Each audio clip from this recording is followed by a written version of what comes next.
Exodus 17, 8 and 16. Read that story where this is right after Israelites got released out of the plagues, you know what I mean, from oppression with Egypt. And then when they got out, you know what I mean, it was a group of people called the Amalekites. You know what I'm saying? That stood for evil. You know what I mean? They attacked the women and children from the back. They attacked God's people. So Moses is like, God told Moses, go to war. Get the men and go to war. And then he got Joshua. You know what I mean? And that's when they rode on them and they went to war with them. But Moses went on top of a mountain, you know what I mean, and prayed. We know this when he had the staff, lifted the staff up. He was praying. And as he was praying, Joshua and them was gaining ground. You know what I mean? They was laced up. They was gaining ground and defeating them. But as Moses' arm got tired and it lowered, they start getting defeated. They start losing ground, start losing men, right? So what happened? And his brother Aaron, a guy named Hur, came and put him under a rock, let him sit down, you know what I mean, and rest. And what they do, held up one arm each, right?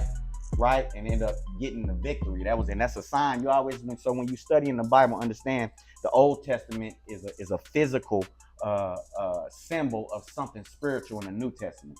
Right, so the Amalekites was known as opposition to God, like the biggest opposition to people. That's why King Saul was supposed to wipe them out. Right, he didn't. Right, in the New Testament, the biggest opposition to the spirit is what? Your flesh. Biggest opposition. Right, so understanding when you losing ground in the flesh, that's because you ain't in alignment spiritually. Is that making sense? I mean, like I said, you oversaturated the flesh. You feeding the flesh more. The spirit you ain't spending no time with the Lord. You ain't getting up praying first before your day starts. You ain't meditating, being still, reading the word until it reads you, right? You ain't praying over your family and your kids. Yep, they out of alignment. Yep, your wife is disrespecting you. Yep, your kids is out there wandering. You know what I mean? Getting influenced by demonic influences. Yep, you ain't doing what God said do. You ain't saturating them with those spiritual principles that God said is going to give you victory and make you gain ground. Amen? So you ain't laced up, you losing ground, right? And not only that, that shows how vital this is. That God let you know, even as powerful as Moses was, he needed community. He needed his brothers to hold his arms up, right?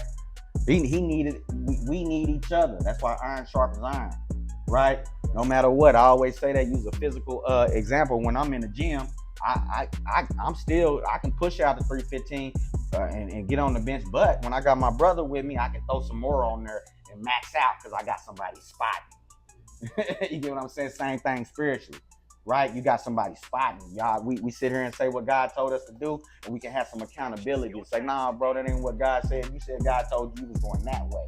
So we're going to keep going that way. You got to spot it. That makes sense? And a lot of time we thinking our women can spot us to a certain level, but they can't get that 315 and more off of you. You need a man to say that, because you can conquer your woman. You know what I'm saying? She can tell you that's wrong, ain't what you said. You go in the bedroom and all of a sudden she forgot about that. Yeah, it ain't like that with a brother. It's a brother say, hey, this is what we said God said was gonna do. We going that way, bro. Put them cigarettes down. That makes sense?